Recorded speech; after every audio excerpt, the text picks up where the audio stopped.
इतर मान्यवरांच्या उपस्थितीमध्ये कुपारी सांस्कृतिक दिंडी काढण्यात आली।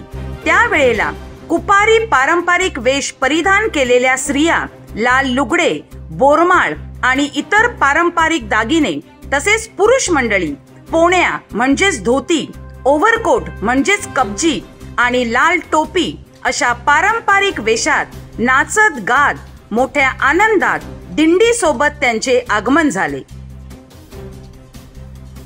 त्यानंतर कुपारी संस्कृती मंडळाच्या उपाध्यक्षा सौ रेजिना अल्मेडा व इतर महिला यांनी भारतीय संस्कृतीला अनुसरून दिंडीचे स्वागत अगदी मांगल्याने आरती व पुष्पवृष्टी करत केले।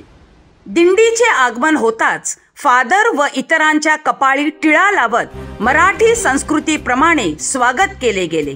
त्यानंतर कार्यक्रमास उपस्थित पाहुण्यांचे स्वागत शाल